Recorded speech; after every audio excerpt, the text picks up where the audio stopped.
credit belongs to the man who is actually in the arena, whose face is marred by dust and sweat and blood.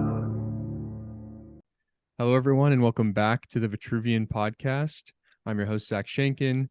Today, I'm joined once again by Noah Ryan. Noah is a scientifically literate athlete scholar, continuing to make waves in the human performance and health space. On the internet, Noah travels the world growing health brands and sharing his learnings, research, and schizo health takes with the world to learn from. This will be part 2 of our conversation, back from episode 26 if you want to go hear part 1, which I recommend highly. And I anticipate another great conversation today. Noah, welcome back. Thank you for having me, Zach. I'm looking forward to it. Yeah, it's I definitely have seen you on the timeline quite a bit. You've made no waste of getting back to the US and the good Wi-Fi signals to start putting the voice out there. That's right, dude. Well, when I'm in the States, it's so much harder to, I guess for me, just there's less distractions. It's not as interesting, it's not as fun. So I just dial in. Like, I just dial more into my work, my craft, my internal world, and I find that I'm much more productive. I was gonna ask how this week, I mean, it's such a juxtaposition. Like, how has the almost like mental fatigue of just like completely flipping the script and then going complete output mode been? Like it. I love starting fresh. I love starting from scratch. I love dropping everything that I was doing and starting something new. So with this big environment change came with me also having the desire for a personal change and just changing up my lifestyle a little bit, switching things up. I've been living a really, really good life. I've been having a lot of fun, but I haven't really been pushing myself to those limits or those upper levels of output that I know I'm capable of.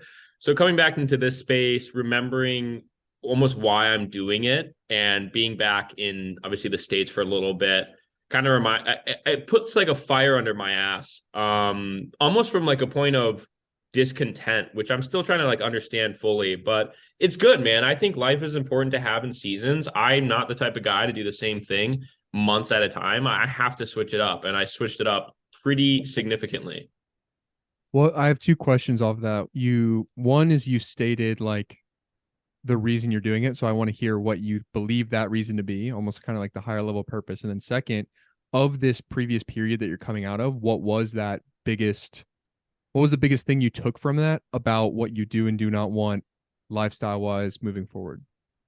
Yeah. So for context of where I was coming from, I was living in a small beach town in Mexico for the last 4 months. And I'm actually going back there relatively soon. But when I was there, I was having fun, right? I was just living a really, really good life. And I was so happy. I was so content. I was so fulfilled.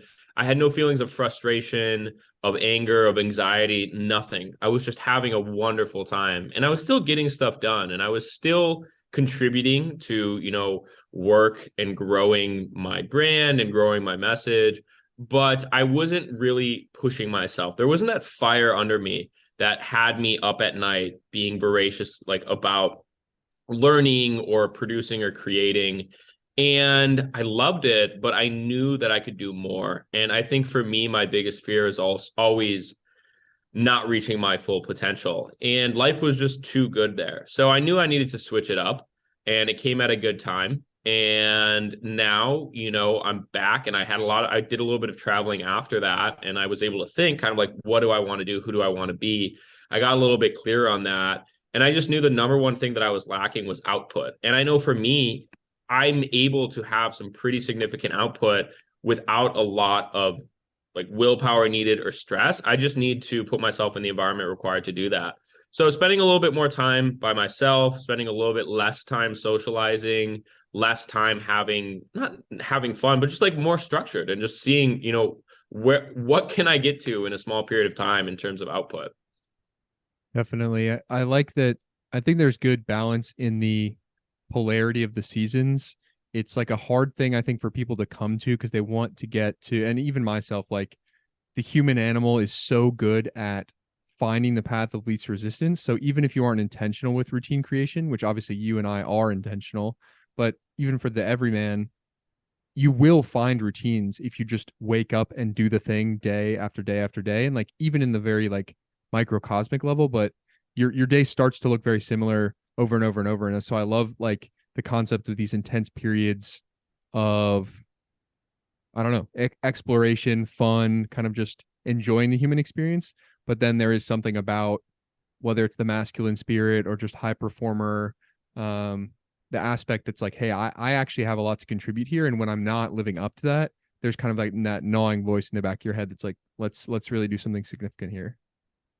That was it. That's a good way of putting it, like a gnawing voice. It's like, I know I could be doing more. I know I should be doing more. And then spending time with those people that are doing more. And that is probably the biggest factor. I was visiting some of my friends and some of my clients in the other side of Mexico, and they were just crushing it. They were just so on top of their game. They were so driven. They were so motivated. It was all they thought about. And I was like, I want that. And I think that was the big thing where it's like, it's one thing to want it. It's another thing to be willing to put in the work to get it. And I just kind of came to a realization. It's like, I'm willing to put in the work to get it. I'm willing to eat shit. And I know that if I just do that for a little bit, it'll start becoming ingrained in my habits and it will feel like any other day. And I just accepted the fact that it is going to suck for a while. You know, honestly, it hasn't sucked, but I accept that if I let myself drop good habits, regaining those habits is going to be difficult, and that's on me.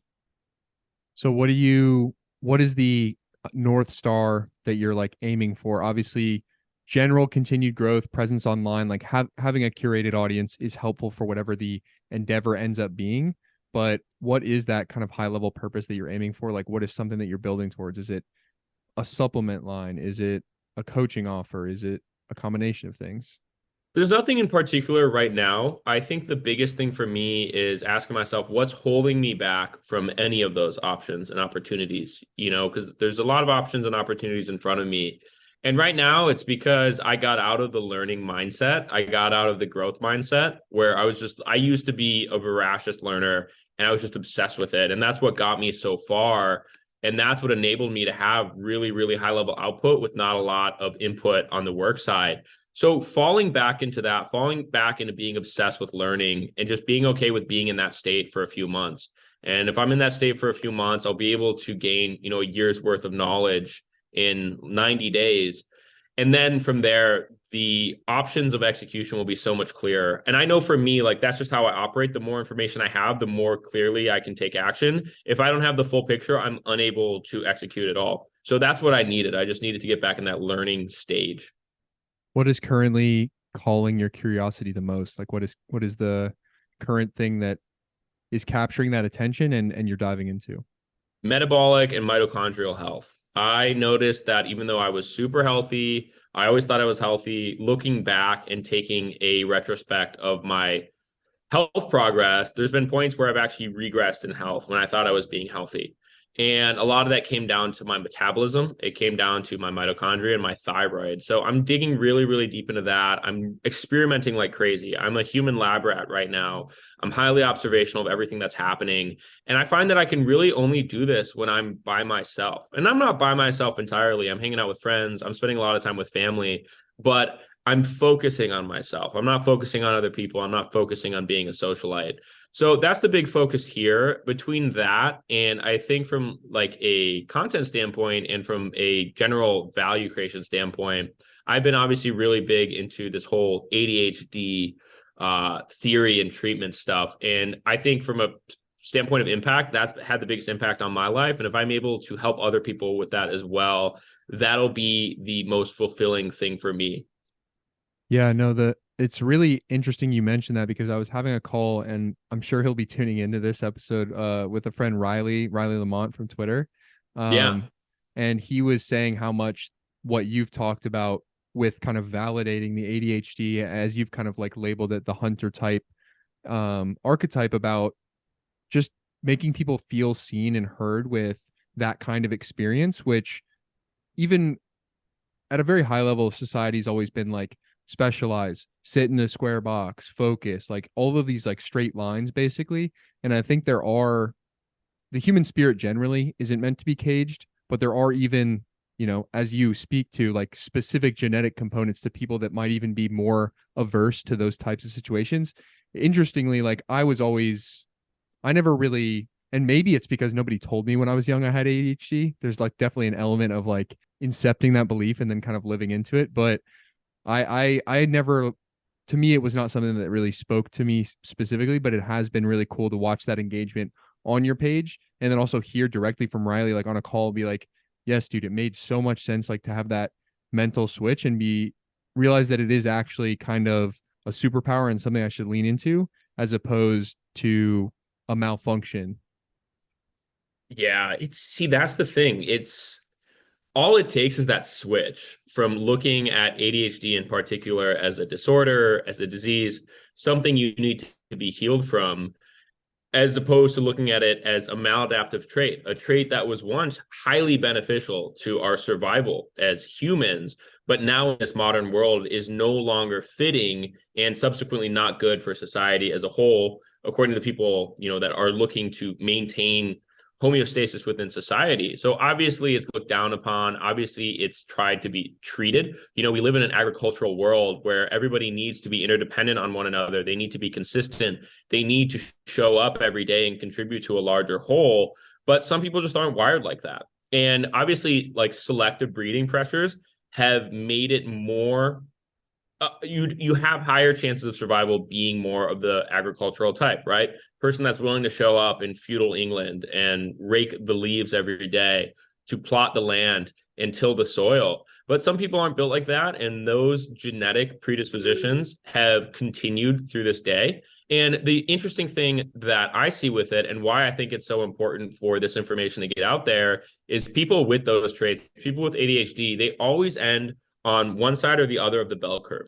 There are very few mid-level people with ADHD that just have some semblance of success, but not a lot and not a little. They're either like completely below average, right? They're, oftentimes in jail, in detriment, just miserable, or they're medicated just to keep up and are miserable in their personal lives, or they're hyper successful, right? Whatever path they go down, they pursue it and they absolutely crush it. And all it takes is choosing the right path to go down. Right. And just getting access to that information and that knowledge that'll enable you to build a life that actually complements your unique traits and then find ways to compensate for the deficits so you can still operate in the real world. What do you think some of those key choices are to avoid the lower end of the bell curve? So the first choice is to embrace it, no longer look at it as a disorder, look at it as a type, like a neurological type, which means that there are pros and cons to it. To dig really deep into this idea of who am I and this sense of self-awareness of what are my natural proclivities, how am I different than others, how does my brain work? Taking time to observe yourself is the most important thing here. How do you react? What type of activities do you love that bring your happiness and fulfillment above baseline, that give you energy? And what things drain you? And then once you get that data pool of information, you can start trying to create and test out different lifestyles that'll complement that. So for me, that's what I did. I spent 6 months really figuring out what I run off of, what do I like, what do I not like, and then I slowly weeded out the stuff I don't like, and I doubled down on the things that I did like. I doubled down on my strengths, and I identified what type of environment will, essentially be most compatible with my biology.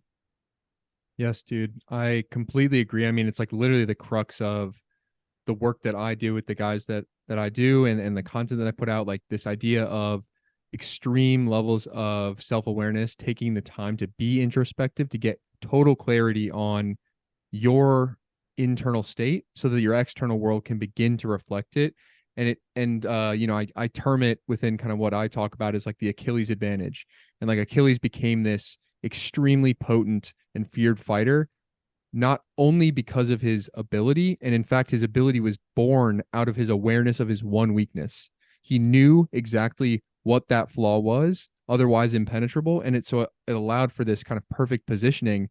And I think in this modern day and age, it is the same thing. Like if you can list out very acutely what those strengths are, play heavily into the strengths, and then just totally avoid or compensate accurately enough, whether it's environmental, whether it's tactical, for those weaknesses or the things that you need to, maybe delegate or outsource, you become, I don't know, you get a life of congruence and alignment that not only is more internally fulfilling, but you become the highest output version of yourself, and it feels effortless.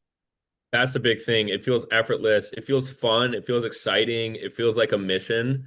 And that's so important to me because I'm going to be honest, I have a really tough time doing things that I don't want to do.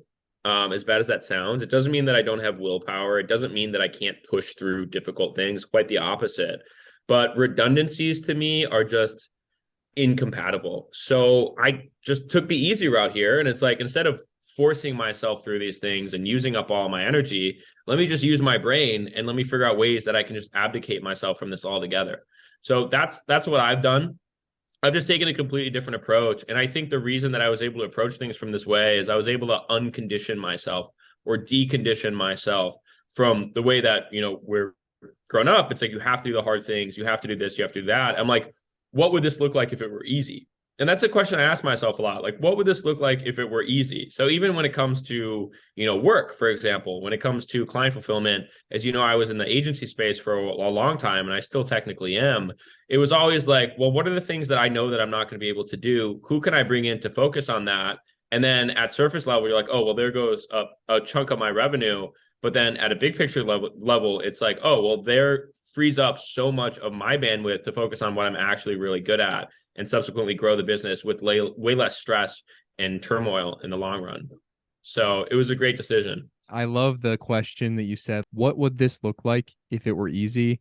It's something I wrote a post about, but I'm sure you're familiar with Richard Koch's books, like the 80-20 principle, 80-20 your life is a number of books, but it's like finding those positions, and it really does come back to positioning. Like, there are places in this world, the world is extremely nonlinear, where you can just position yourself at the intersection of very, very minimal inputs, whether it's time, effort, capital, whatever, and disproportionate outputs to yourself, which could be financial, it could be fulfillment, it could be peace, it could be happiness, it could be joy. It's just so extremely, I don't know, when you start to look at life and search for those nonlinear opportunities, they really do start to appear. And I think the best way to get clarity on finding those is to look inward first, to find like what to you are the things that you're seeking out, because the world is noisy. There's like, everyone's making a bunch of money with X, Y, and Z business model, X, Y, and Z social media platform. Like, it's just bombardment city.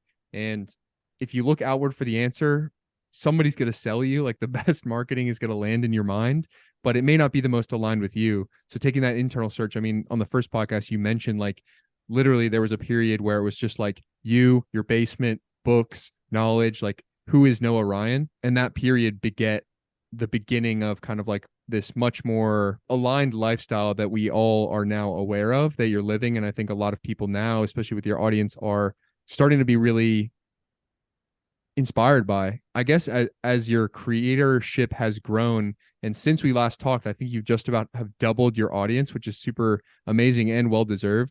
How are you thinking now differently about what the content you're putting out now that you have more eyeballs on you, or are you thinking about it differently at all? Good question. So when it comes to content for me, I only had one goal from the very beginning, and I've stuck with that goal ever since, and one heuristic.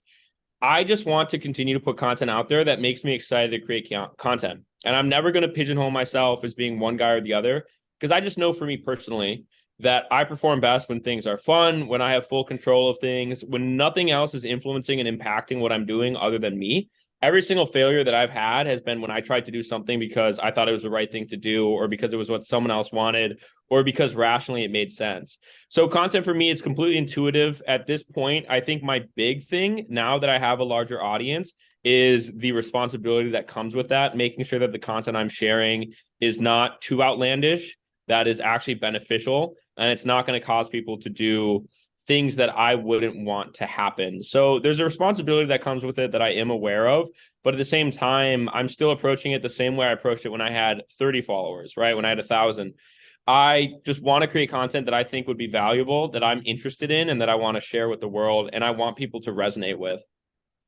Yeah, that's awesome to hear. And I mean, it's definitely very affirming as still kind of a mid-sized, small-sized creator myself, like maintaining that, the mission, the alignment, and really just like the sentiment of like why you set out for the journey in the first place. And I think it's why you've been rewarded with the external followership, because people can sense the authenticity. Like, you aren't there to sell something.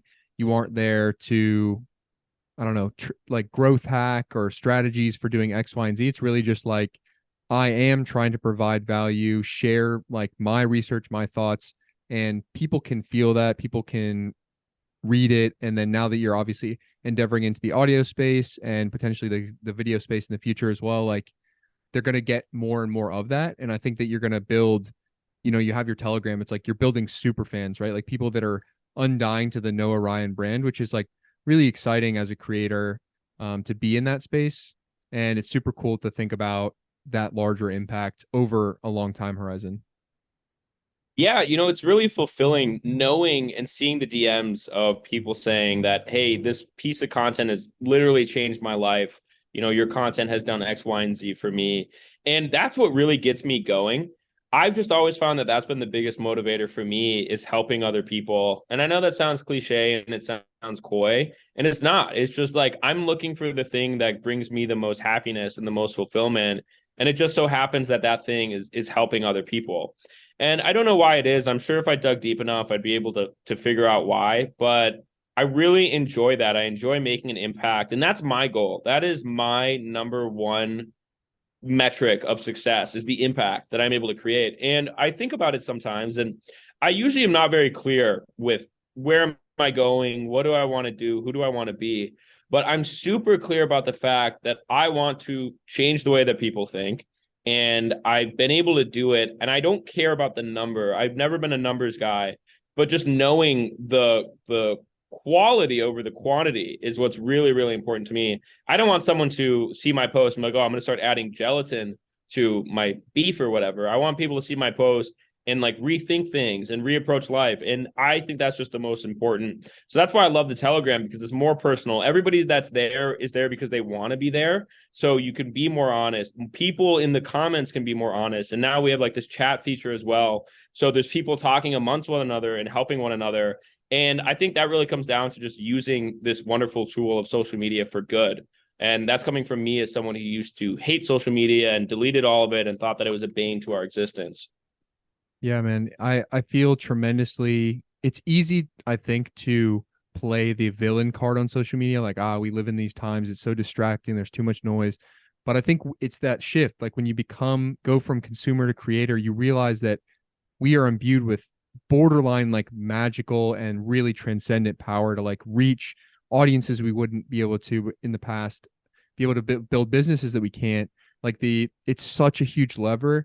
And I think for those that choose to take it up and really try to make a swing with it, it allows you to live that tremendously fulfilled life, a super aligned life. And, you talk about you specifically, you're like, I don't know why, working with others and helping others is like the most fulfilling thing to you. I would extrapolate and posit that is true for everyone. They just haven't been able to figure out how they can do it and how they can do it in their lives. And sometimes it's just being a great parent, being a present father, being a good coach at your local school. Like it doesn't always have to turn into like, 50K followers on Twitter and building this audience and building health brands. Like that's what comes down to the self-awareness equation, right? Like take the time with yourself, figure out your mission.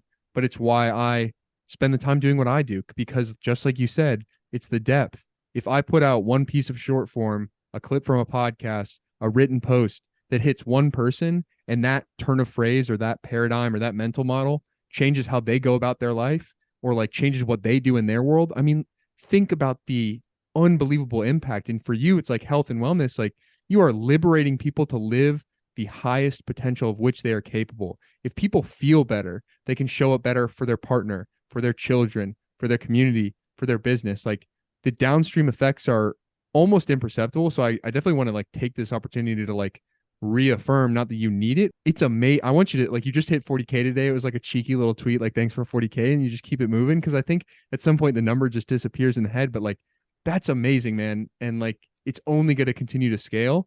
And I believe like the man who gives the most gets the most. So it's awesome to see you doing the good work. And it's exciting to be, share the arena with you. And I don't know, it's just a really cool space to be in. I feel very privileged personally, and it's super cool to see you doing what you're doing. I have to pinch myself sometime and just realize how much this platform and, any platform has impacted my life in ways that I really don't appreciate. at the end of the day, like I'm unfazed by the numbers, but it's crazy how much has changed in the last year. For me personally, a lot of which was driven by this. I think a lot of things in this world are great vessels for personal development. I don't think the act of personal development for the sake of personal development ever works that well. But you see a lot of people use business as a vessel. And like for me, this is just such a great vessel for learning and personal development. But the relationships I've been able to build here, and I think most importantly, the feeling that I can just continue to live my life and do what I want, yet still never have to feel guilty about it because it's always contributing to this thing that I'm growing, which is an audience and which is a message. I like that because for so long, like whenever I do, like for example, living on the beach for 4 months, like normally that would feel like a waste, right? All of my professors in college, when I told them my plans to go and like move to a foreign country, they're like, you're wasting your potential. You're wasting your potential.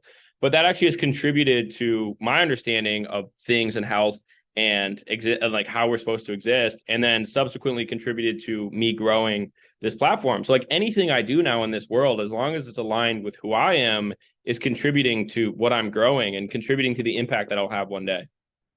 Yeah, man, it's awesome to hear, and it reminds me of a quote from Goggins. He was on Chris Williamson's podcast, and he said like, "You are the mission. Like you are your life's mission." And it's when people self-abandon and they externalize their purpose, whether it's, and I think men have a tendency to do this because we are called to be providers and protectors, that like men who don't find their heroic mission, they don't find that calling, that thing that they're working towards, the default is like, okay, I'll start a family and that'll be it. And I think the tragic thing is that while starting a family is unbelievably noble, I think we're all called to it. I think as many of us who can should, you are still always the purpose. And if you self-abandon and don't have that calling, you can't be an aspirational figure for your sons. You can't be a leader for your wife and children. And like you can't pour from an empty cup. And I've seen it painfully in my personal life. Like, not gonna like air out my family's laundry, but it's so important to have that mission and maintain that mission throughout your life. And when you really, really dive into that and never give that calling up and understand that you are that mission, yeah, I just think that the world becomes tremendously abundant. You almost like happen upon like riches. And again, it goes back to like the give the most, get the most thing. Like your life is only going to become more incredible, right? Like you've only extended this thing, the time horizon of 1 year. We're going to check back in 6 months. Like when do a part 3, it's like, it's crazy to think how far it goes. You know, the last time we had this podcast, I wasn't self-employed, but like between that time, I was able to like make the leap, burn the boats, and quit my job. That's insane. Like these are quantum leaps in like month time periods. And I'm on the front end of the curve, right? Like a much smaller creator. You've seen these huge things for you. So I don't know. It's just like a huge encouragement to everyone listening. Like find your thing because the world is more abundant than you could even anticipate. And I think it starts to give to you when you're acting in alignment with that purpose, as opposed to, you know, building somebody else's castle. Yeah. And I always think about that too, because I never thought there was any other choice. I never had any other plan because I never like pursued the traditional route. It was just never, it was something I knew I never was going to do. So I had nothing to compare it to. I had no set foundation. I always worked for myself. So with a lot of people, I think it's because they're comfortable. It's because they're used to a certain lifestyle. And oftentimes, you know, that lifestyle does suit some people. But the thing that I did is I just got really comfortable with never having that. I got really comfortable with, you know, eating shit, being comfortable with not having any security or any sense of consistency. And I like that. I appreciated that life more. I'd rather be dirt broke and like literally in detriment on a foreign beach somewhere than I ever would be in a cubicle. And that was just the mindset and attitude that I always had. So I really felt like this was inevitable. Were there times that I wanted to quit? Yeah, 100%. Were there times where it's like, well, shit, now I have to start over and I have to go get a real job? 100%. But I think the one thing that kept me going was that anytime that I get even close to pursuing that, I would just like, I couldn't function. So I had no other option. And then additionally, when you tell all these people that like, I'm going to go off and I'm going to do my own thing, I'm going to go live on a beach in a foreign country and drive a motorcycle. And they're like, yeah, sure you will. That was the biggest fire under my ass. And I'm like, I'm never going to let these people prove me wrong. I'm never going to let these people be right. And it's so funny now, like when the tides kind of shift and it actually starts to work out, that people now look at it and like, wow, like good for you. And I think that's really cliche how it always happens, right? Like every single person who's ever written a rap song has talked about it. It's like, they didn't believe me then, but like, look at me now. But that really is how it happens. But for me, I kind of just check out. I live in my own world. I keep my locus of exposure and my locus of influence very low. I don't even have Twitter downloaded on my phone. So I've gotten pretty good at modulating my information diet and what opinions I take seriously, which are very few. Yeah, no, that's a huge one. Like the voices you let into your head, it's hard enough to quiet. As we were talking even before we started recording, like the imposter syndrome, and there's all kinds of different strategies for that. The fear of judgment of others, but literally just not letting that like audio, like the words enter your brain and enter your psyche is so powerful, because it's one of the hardest things to get over your own fear, like that internal voice that's saying like, maybe you won't, maybe you can't, maybe it won't work out, maybe whatever. Like that's, in my opinion, like the version of the devil, like in Outwitting the Devil, Napoleon Hill's talking about, like the devil within you that's going to talk down against your dreams, down against your highest potential. That guy is a motherfucker to overcome on a consistent basis. Do not let him have a chorus of other voices of, fucking Patricia from high school and, your aunt who isn't done shit and like this other guy that you met at college one time, because everybody's going to doubt it. And the worst part is like that projection is really, they're not afraid of you not making it. They're afraid that they couldn't do it if they tried, and they're going to put it onto you. And so, yeah, dude, it's very, I think it's a universal thing that I've heard from people that are in the space, that you have to cut it off, and whatever it takes, whether it's assuming that archetypal alias or moving to another city, or I don't know, surrounding yourself with like-minded people is a big one. Like you kind of talked about at the beginning of this, like getting yourself near other people doing the same thing. So it's like, hey, I feel normal. Like this is what it feels like. This is what it's supposed to look like. He's making content. He's putting up a tripod and talking into a mic. Like this is the space that we're in, and it's okay. It's normal. I think those are big things that have helped me. And yeah, it's awesome to hear kind of that similarity there. Yeah, and I think it goes both ways too. For me, I received praise for certain things when I was like in college environment, high school environment, and that praise feels really good, right? So you start building your identity around what people think you're good at and what people want from you. So you start pursuing that, and that's equally as damaging as the other one. So, for me, kind of having to rebuild my sense of self-worth and sense of identity just based on like what I knew about myself versus about what other people thought about me. That was the big one too. And it's equally as difficult. So, you gotta weed out the good, and then you also gotta filter out the bad. Weed out, and you also gotta filter out some of the good too. Yeah, that's really powerful. And I'm glad you touched on it, because I had Abby Jean on the podcast a couple episodes back, and she mentioned something. She kind of like posited a question to me, which was like, she had seen, we were kind of discussing this idea of potential and chasing your dreams, etc. And she was saying like, she had never really understood the, people are afraid of their own potential, or like they're afraid of success. And I think like my answer to her and what you're kind of touching on is that people aren't afraid of the success. Of course, they're not afraid of money, the cars, whatever comes from chasing your dreams. But they're extremely afraid. And I think the thing that is scary is letting go of that former identity, the praise that you previously got. Like, I have received acclaim. I've built this life for myself, being this version of me.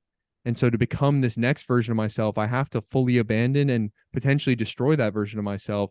Means maybe moving to a city that's totally unfamiliar, completely abandoning a career field, or maybe a major you studied and you built competency in, but now you're going to go try something else, then you're going to look like a fool. Or you're going to start making content, but you've never made content before. You don't know how to clip shit. Like, you don't know how to type. You don't know how to write. Stepping into places that you're uncomfortable and that that identity is I think that's what the fear of success is. It's the fear of letting that former self die. Yeah. And for me in particular, and I think what helps with a lot of people is there's some people that enjoy and embrace learning new things, and that makes it so much easier. Like there's so many people that will get good at something and they'll be like, okay, that's enough. And then say it's time to move on to the next thing. And like they really like that beginning phase. That is the case for me. I love starting new things more than I like sticking with like things I'm already doing.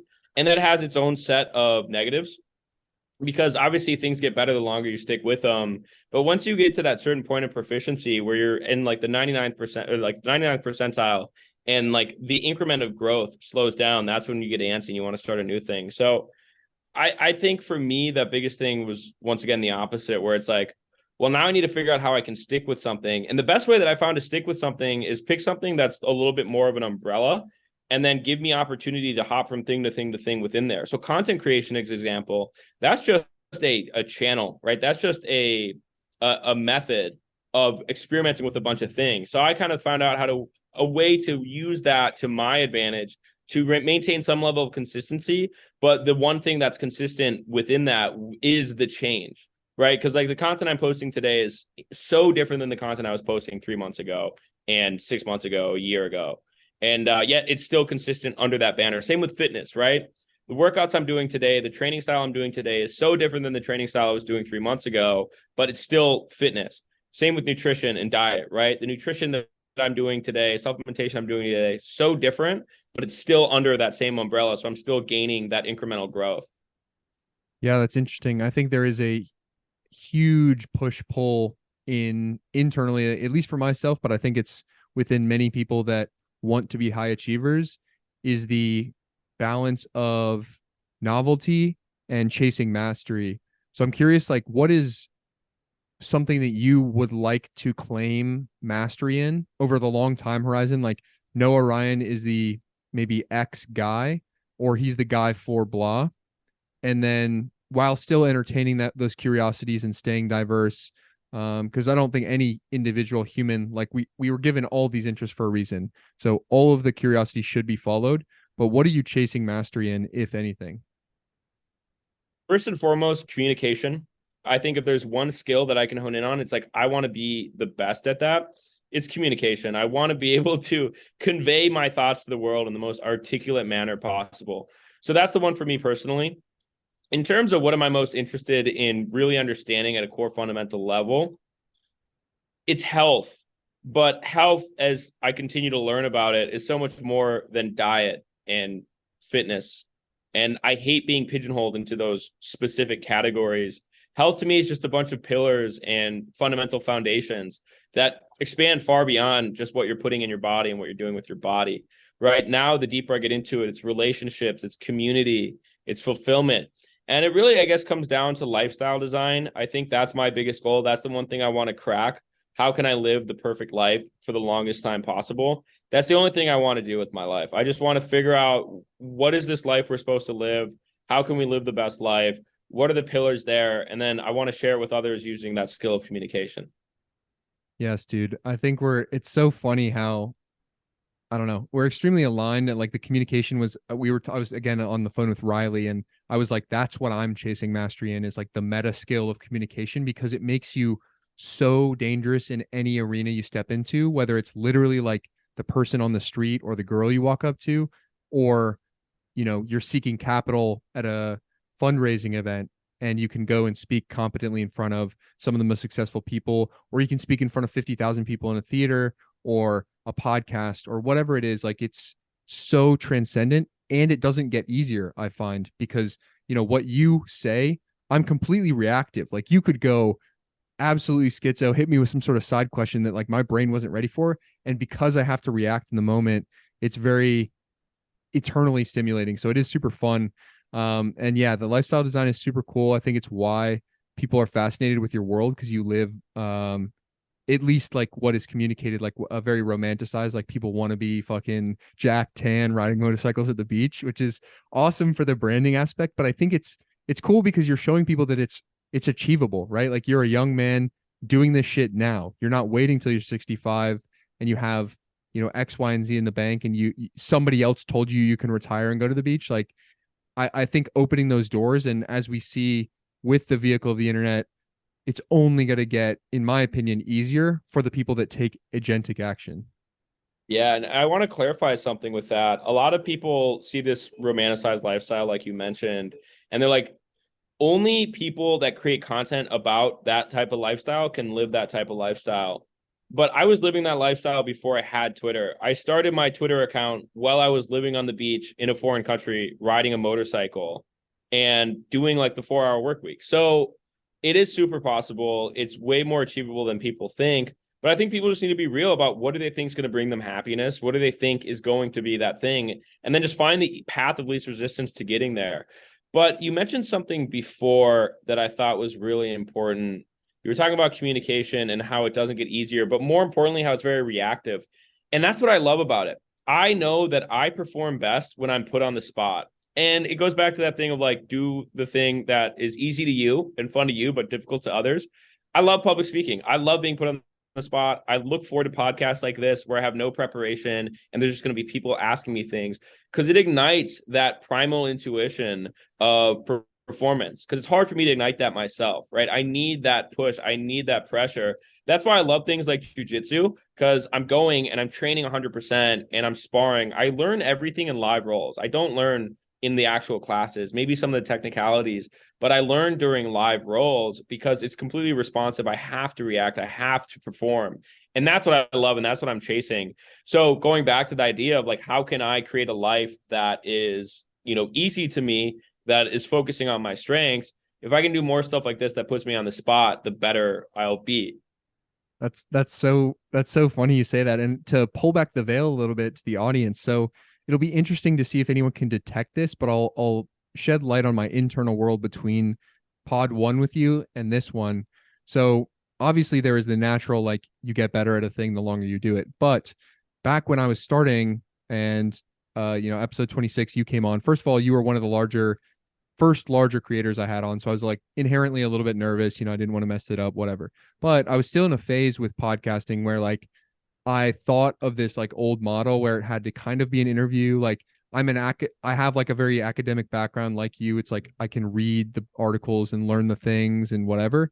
So I was like, oh, I'll do all this research and prep all these questions. And so the whole time, even though I think it ended up sounding somewhat organic, I'm like trying to get to the next question. And in my head, it was chaos because I'm like trying to like bring you back to the next thing. And like my internal state was a mess. It was very stressful. And then on this one, I prepped the intro and that was it because I just wanted to catch up and see how it goes. And I think obviously the conversation has flowed extremely well. It's allowed me to be reactive to you, vice versa. But it's really interesting that, yeah, I've completely shifted how I'm doing podcasts and I don't even want it to be anywhere near an interview, both in what the audience hears and in what I experience. And like, it feels so much better now. And it is just like one of those 80-20 opportunities I've found myself in where I could do this forever. And I want to do this forever because there's an unlimited world out there of cool people like yourself and others, and that I get to tap into your life and live a little bit through you, learn your experiences. Like, you've done things that I haven't, you've learned things that I haven't, you've read books that I haven't. Like, I don't know. It's just like a way to live 1,000 lives in one. So I feel very grateful to be in this space, and it's, an encouragement, obviously. Like, you have the skill, and I know that it may be hard to sit down in a foreign country with bad Wi-Fi, but like, you should lean into your podcast too. Yeah, well, dude, it's funny. It's one of those things where there's something I enjoy doing and that's no work to me, which is the podcast, because I look forward to them. And then there's the thing of redundancy that's huge work to me, which is editing. So the smart move here is going to be to abdicate myself from that part, which is what I'm going to do. I'm going to get someone to do all the editing and stuff. But that's the only thing that's holding me back, because I have a bunch of podcast episodes that I refuse to edit. I don't refuse to edit. It's just very hard for me to edit those because it's redundant.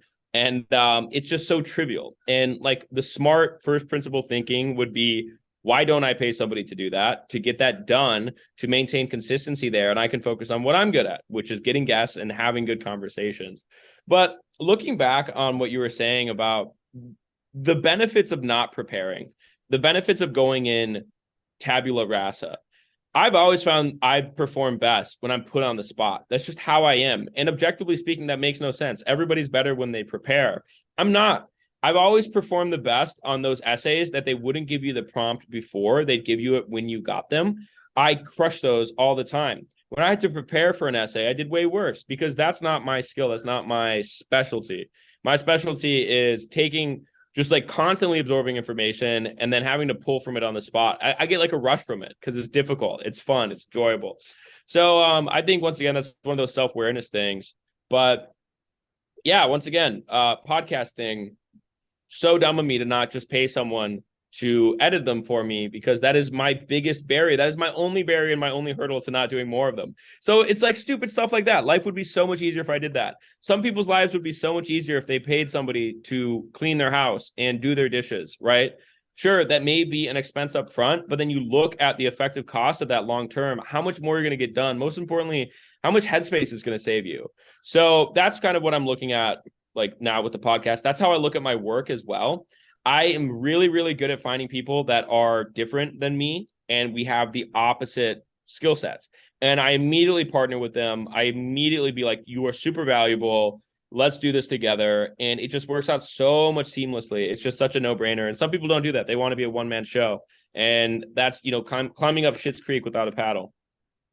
Yeah, I agree. And it's definitely tough. Like I'll play devil's advocate because it was much more recent in my journey where at the beginning, you don't necessarily have all vehicles for leverage, meaning you don't have capital and time. You likely are just have a bunch of time, but no money to spend. So like at a certain point when you're early in your journey and there's maybe no money coming in or very limited, you only have certain resources to allocate. So it does require maybe the gritting the teeth. Like I also hate editing a podcast. I don't know many people that love it, but yeah. So like I still sit through and edit mine. And that is something that for sure I would outsource in the future, and like other parts of social media management which I could find like completely asinine, like short form clipping and stuff like that, so that I can spend more time in the one-on-one, in the deep work, in the writing pieces, etc. But yeah, it's kind of, it's like we started this conversation. There are seasons for everything. And so I don't know. I wouldn't let playing the role of the audience member who is aspirational content creator, aspirational figure for entrepreneurship. Like you don't have to have or let the ability, I don't know, don't expect that every step in the journey is going to be like just the cool shit and then defer off of it. You might have to spend some time doing stuff you don't want to get to the place where you have the privilege to then offload. That's a really, really, really important backstep. I want to clarify. I ate so much shit when I started. So much shit, right? I say I hate editing and I hate like content clipping. I had a content agency, right? So at least we were at least creating content, but I was doing everything myself. I always did everything myself when I was doing SEO and even when I was doing lead generation. So I ate a lot of shit and I forced myself to get up and do all these things that are so trivial to who I am. And I think that builds a lot of character. I think that forces you and teaches you how to learn or work hard. I think you do have to get to a certain stage where it's more important to work smart. And I also see that as a large fallacy that we all go through. Anybody who reaches some level of like next level step, they always seem to, miss or like discharge or, defer the things that got them there in the first place.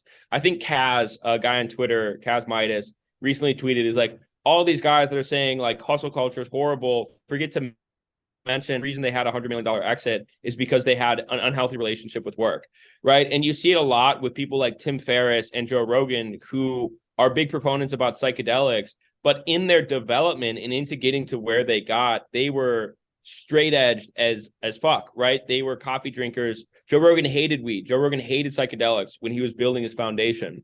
And then you get to a certain point and you forget about that. So I think that's a really, really, really good catch. Now, one other thing when it comes to the podcast aspect, sure, you look at it, you think the only two options here are either I do the editing myself or I pay someone to do the editing. What if you just didn't edit? So go back to my first 15 podcasts. None of them were edited. I recorded them and then I clicked upload and that was it. And I got so many more out like that. So now in this thing, it's like I came back to that. I just recorded one earlier today. I did it as a Twitter space. I'm just going to download and upload to Anchor FM, and then I'm done. So, once again, working smarter.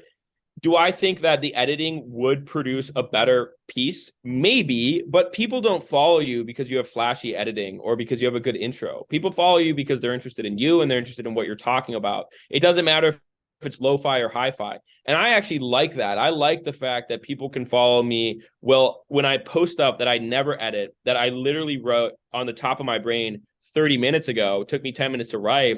And my performance is always way better when I do that. When I sit down and I try to write a thread really structured, it never performs. But when I just post something, I think I posted something yesterday about like beef, and I just did that. It started off just as a photo. And I was like, well, I might as well turn this into a thread. So I spent 5 minutes writing like a 10-piece thread on it. And I think it's at like 500,000 impressions right now. Completely just, off the top of the head, as opposed to a thread I spent hours on and it gets nothing. So I think that comes down to separating the output and the input, like not worrying about what's going to come out of this, just throwing shit at the wall and being comfortable with that. And also just deciding, like, do you want to go down the high fidelity route or do you want to go down the lo-fi route? I went down the lo-fi route. I want to be raw and real, and it's just better for who I am.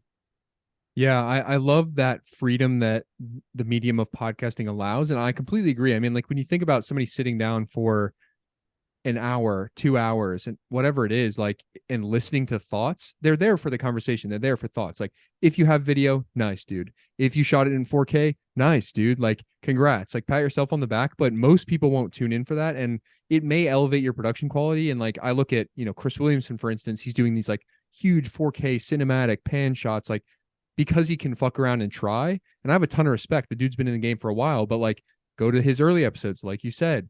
It's not that. My first episode was literally AirPods, quiet room, on my phone, no edit. Like, you just have to do the thing and then kind of choose whatever you want as the next steps. And I've definitely found that kind of happy medium. And I hope I can always maintain a little bit of that run and gun aspect. Like, I don't want to ever get to the place where I'm not comfortable enough to just like have the mic and go film with my iPhone sitting wherever it is. Like, if I can pull up to a friend's living room and have one of the most meaningful conversations that could then impact somebody powerfully, I don't want the limiting factor to be my ego associated with the production quality. So yeah, I know. And then go back to like what gets you from A to B won't get you from B to C. And then, back telling the story incorrectly. That does actually piss me off a lot. Cause especially, we'll see people sell solutions to the dream lifestyle. Like, you get to the 100 millionaire that's telling you how to get to 10K a month, but they're selling you solutions of the B to C, not the A to B. And a lot of that A to B, that first step into the world, is kind of floundering a little bit. I think there's so much value in just like, I'm kind of curious in this thing. I'm just going to start posting every day for 90 days. I'm kind of curious about this one thing. I'm just going to try. I'm going to make a YouTube video every day for 30 days. Like, just get in there and fuck around, and you'll get way more out of that than like trying to optimize ahead of time and or follow some sort of like structured path. Yeah, people get caught up on majoring in the minors all the time. I mean, think about how many businesses have wasted hours. And when I say businesses, I mean people trying to start businesses, waiting hours trying to craft up a perfect business model or a logo or a website. None of these things matter. There's always a North Star metric that you need to identify and just focus on. It goes back to the 80-20. When I started one of my first businesses, like, I wasted so much time getting a patent on the product, on the logo, on the brand identity, but I had no customers. So there was no point in me doing it. And it's just so trivial. I highly recommend everybody look into the Lean Startup by Eric Ries and this idea of a minimum viable product. Everything that I do now, it's a minimum viable product. I just want to go test the market, and not only the market, I want to test and see if I enjoy it personally. So with a podcast, like, I still record like this. I'm on a balcony, no microphone, probably background noise. I don't care. I've done it the whole time. This is how I'm going to do it. And I think like, me having a nice microphone, it's not going to change much. At the end of the day, it holds people back. It holds people back because they're focusing on all these little meticulous things. None of it matters. None of it matters until you reach mass market. Chris Williamson is doing this now with all this production quality because of what you said, because he can, and also because now he's mass market, right? He has production teams behind him. He's appeasing a different audience, an audience that needs that extra push of high production value to actually tune in. But you're always looking for early adopters. And the early adopters, if anyone's ever taken a marketing class, you know they're the ones that are going to take a risk on your product. They want to be early. The innovators, more importantly, that first 5%, they're okay with taking a risk. They're okay with a non-perfect product. So take advantage of that and just get your shit out there into the world. Yeah, dude, I love that. And it speaks to something that I kind of am living by, which I'm sure you've read the article, like 1,000 True Fans. But basically, it was like an early internet article where this guy was kind of positing, and it's like a one pager. So I recommend if you just Google search 1,000 True Fans for anyone listening. I think I've mentioned it before, but basically he's saying that like if you can, as a creator or a person on the internet, get yourself to on the order of 1,000 fans, like it's an order of magnitude rather than hundreds, rather than tens of thousands, not necessarily 1,000 exactly, but around that number. If you can have 1,000 people that are undyingly loyal to you, your message, and would theoretically buy whatever you put out and are always there for you, they're listening to the full length podcast every time, whatever your kind of thing is, then you will not have want for the rest of your life, at least like from a financial means. And it speaks to that, the power of a cult following as opposed to stuff that appeals to that mass market. Obviously, we're all chasing whatever it is, right? Like we just want to continue to grow ad infinitum so that the message can get out there. And I think it is important to, get the message to as many people as possible, whether it's millions or tens of millions, whatever down the line.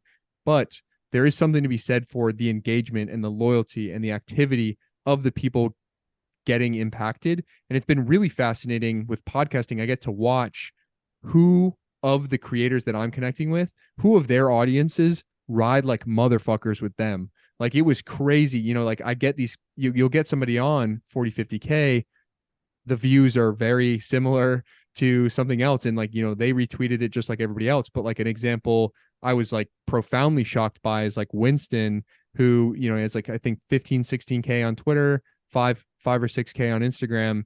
And I mean, it shattered, like it was by and large the most viewed episode of my podcast. And it was really cool because it speaks to like how engaged he is with his fan base and how engaged they are with his content. And I think as creators, that should be our North Star. Because if you can build like this little tribe, like a true cult, that's a powerful audience because they'll go out and they'll sell your fucking product for you. They'll spread the message in a meaningful way. They're going to go into their communities and live out the things that we're trying to share. It's so spot on. Winston's a great example.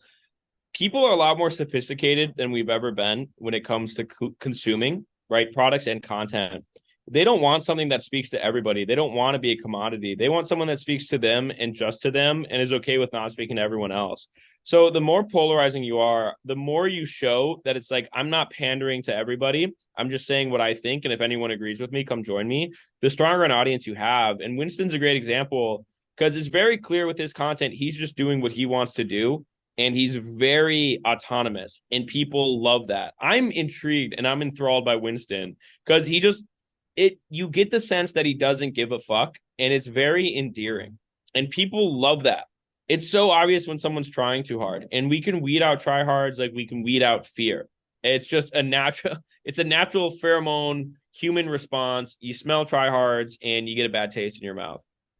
Definitely, dude. It's as children of the internet, and I think our generation and on, we have such finely tuned bullshit meters because like pretty much out the womb, somebody was selling us something. Pfizer's banging down the door, giving us formula. Like it's been literally since the day we were born. We've seen infomercials, we've seen it all. And so there's a complete distaste in our mouths for traditional media. We're all running away from like traditional media. There's less and less people like even engaging in politics altogether because it's just like, it becomes clear as day. It's like, oh, this is a scam. This is like somebody's reading a script. It's all kind of this dumb game. And I think you can definitely extend that to content creation. You can tell who's uploading the short form clips that wrote a script, that are trying to do hooks, versus somebody like Winston who just tweets off the hip, like the outlaw kind of mindset. It's like, man, that guy doesn't give a goddamn. I want to be his friend. Like, it's really cool. And yeah, I definitely think you hit it on the head. Like our bullshit meter is finely tuned, and the only way to subvert or get past that as far as building an audience is to just never curate past being a human being. Just be yourself, and it is naturally magnetic to the people that are supposed to find you. It's so spot on. Yeah, you just got to be real. A lot of fake out there. The realer you can be, the better it is. I see a lot too with these bigger creators that honed in on one thing. They rode with that wave of an audience that just wanted something from them, whether it's like hip mobility or some very niche, nuanced thing where it's like, just give me all the value you have with this. All we care about you is like, you can show me how to get better hip mobility. And then they burn out, and then they hit 100,000 like followers, and nobody's engaging with them. They have no true fans, no true audience, and they just have a dead account. And it's sad to see. It's horrible to see. And there's so many opportunities to take that. Like, I think with me, I post a little bit of fitness stuff here and there, right? Like, I post hip mobility stuff and like mobility work because I have like really good mobility, but it's not something I'm super passionate about. It's just something I do. And if I would have stuck with mobility and just been the mobility guy, I could have gone and I could have blown up really, really quickly. I could have monetized it really, really effectively, sell like mobility coaching, mobility courses whatsoever, grab my bag. But then I would completely lose all interest and motivation to post. And I would have a dead account. I would have fake fans. I would have fake followers, and I'd be miserable. So I purposely posted that mobility video, and I haven't posted a mobility video since, because I don't want it to be who I am. Like, I don't want to get pigeonholed into that space. I refuse to get pigeonholed. Yeah, I love that sense of I don't know, it's rebelliousness, but like definitely like the distaste for labels is really powerful. And it is the challenge in entrepreneurship specifically, or content creation or growth in general, is that because of that choice, because of the anti-niche, because of the non-specific messaging, because you don't have one specific client avatar, and I definitely experienced this myself, it is way harder to grow. So it's a much slower on-ramp, but the ceiling, in my opinion, is way higher. We're looking at people, the first generation of individual billionaires off of their own brand, like a Joe Rogan, because they're just themselves. Like Joe says, I want to go commentate, I commentate. I want to host a TV show, host a TV show. If I want to shoot guns for 6 months in the wilderness and not talk to anybody, I'm going to go do that. And just living a life that is totally him and refusing to be boxed in has such an incredibly high ceiling, but it takes decades of time to get there, right? I think that is shrinking if you're willing to, be consistent with content. It doesn't have to necessarily take 2-3 decades, but I think it is way longer. Like, you could blow up, like you said, like you have an aesthetic physique. You could make a TikTok account and just film workout videos every single day. Like, those accounts get to 60K overnight because you're tan, handsome, and you're lifting. It's like, and the fucking brain dead eyeballs like click follow and whatever. But like, none of those people are going to sit through a 2-hour podcast because they don't even know why they followed you. You're just a body on TikTok. But the slower burn of sharing your personality, sharing all of your niche interests, whether it's espresso martini maxing on the beach or hip mobility or a long podcast that goes deep dive on mitochondria, like all of those aspects, like there's some amount of people listening to this podcast that came from your audience. Like, who knows what that number is? There's 20, 30, 40, 500 real riders for Noah right now that are like living and breathing on your content, which is so sick to think about. And like, for me, I'm on the same end. Like, I would love to know what that number is, and like to think that there are people that are really bought into that messaging and are going to follow along in the adventure. Like, the early adopter thing is such a cool mindset too, because it's like buying Apple before the iPhone kind of thing, like you having that self-assuredness that you're going to make it, and then also having people ride along and have that show of faith early on is cool. Oh, it's the best feeling ever. I remember when I had literally 40 followers. That was my first plateau, was 40.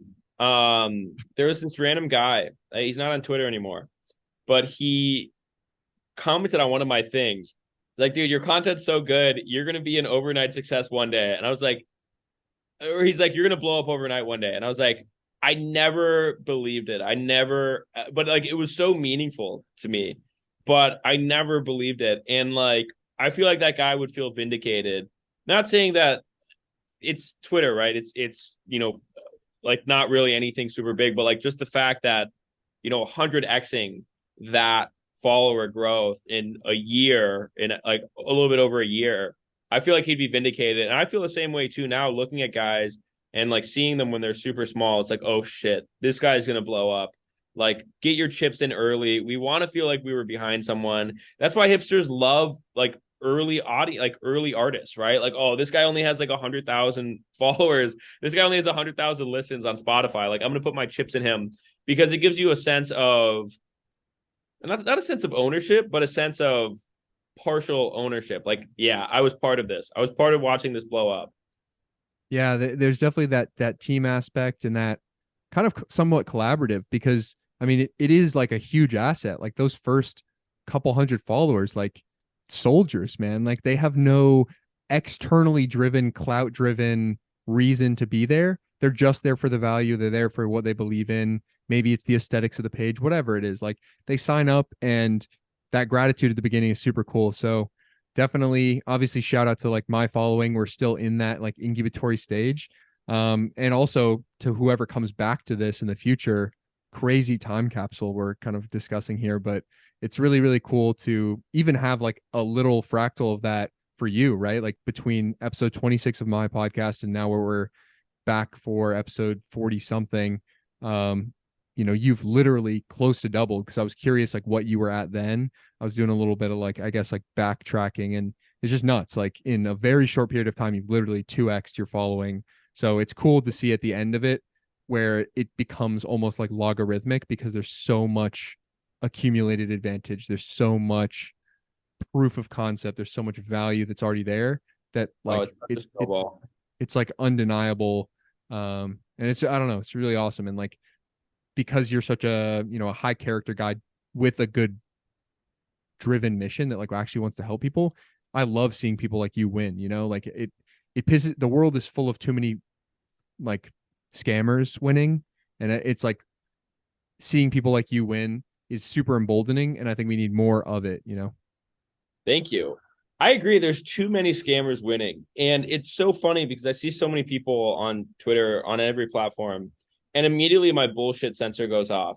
And I'm like, oh, this guy is not who he says he is. This guy is not, he's not very, like, they're not people of integrity. And it's just screaming at me that this guy has poor integrity. This is not someone I want to associate with. And I typically don't. But I always see these other people that I like and these people that I interact with and that I don't think are bad people and I actually look up to and think are good people interact with these other people. And it baffles me. There's that halo effect. It's like, this guy obviously is not a good guy. I can see this and I don't want to associate with him. But this other guy who is a good guy likes this guy who's not a good guy. So that must mean that he's a good guy. It's just that classic halo effect. And I don't understand it. But the one thing that I have noticed is my bullshit sensor has never been wrong. I don't think.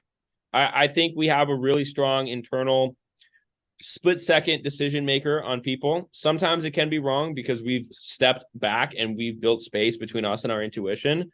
But we have this hardwired ability to be able to read people really, really quickly and determine whether or not they're a friend or foe. And we've gotten away from that and we've been told to be more rational. But we didn't have time to be rational back in the day when you have some dude coming over the hill and you have to determine whether or not he's going to throw a spear at you. And I think, once again, some people are better driven by their intuition. Some of those people obviously being hunter types, which I think is super important.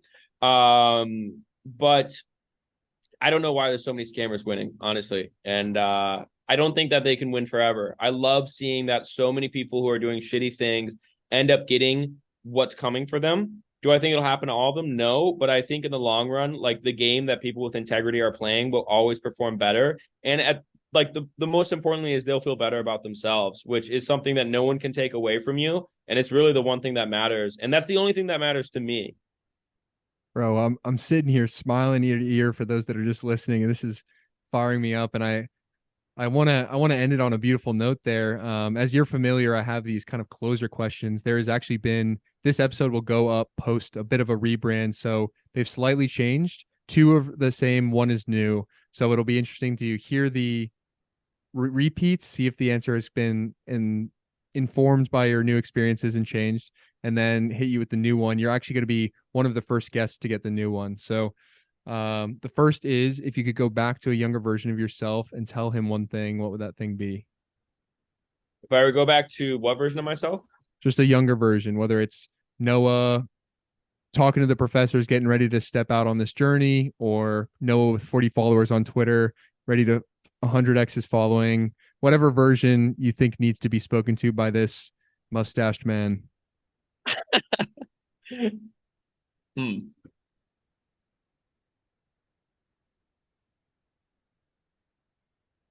You were right. That's the immediately thing that comes to mind. I always had everything that I'm doing now are the things that I wanted to do when I was younger, when I was a kid, to a T, to a T. 16-year-old me knew all along. I knew very little about the world. I was a dumb kid. We were all dumb kids. My brain wasn't fully developed. But I had this vision of who I was and who I could be and who I wanted to be. And I was conditioned to believe that that is not good. That's not who I should be. I was right the whole time. I was right all along. And I let go of that and I forgot about that. But then I looked back one day and I realized that I became that person that I wanted to be. And it was exactly who I pictured. So I was right. I was right the whole time. Everybody else was trying to tell me different. They want to condition you to be somebody that you're not. But deep down, you know what is best for you. You know what is right for you, and you need to chase that. The worst thing that's going to happen is you're going to get there and you're going to be able to make a decision that is not what you want, which is good because now you can mark it off your list. But younger Noah was right.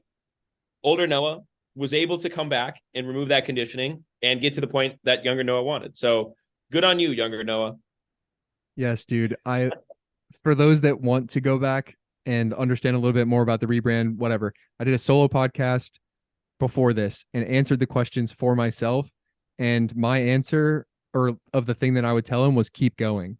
Like, literally, you're doing the right things. It's going to work. Just keep going. So that extremely kindred in that answer. The second is, what is one quote that has always stuck with you or that you try to live by? Ooh, so many. I've got a few on my body.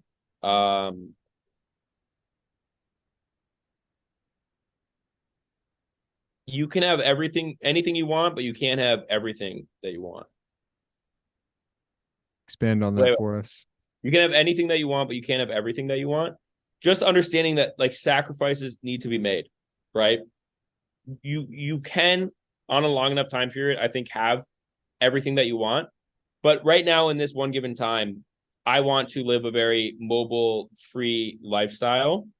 And I want that really bad. And I can have anything I want. I could have a very, very mobile lifestyle. I could have a very stationary lifestyle, a very secure lifestyle, but I can't have both at the same time. So there's things that I do have to give up to live the life that I want to live, right? I performed really well when there was a lot of responsibility and onus on me, and I had deadlines and I had people telling me what to do. But by pursuing this independent lifestyle and by pursuing self-employment and by pursuing pretty much just doing my own thing, I couldn't have that anymore. So I had to create this self-accountability, this self-reliability.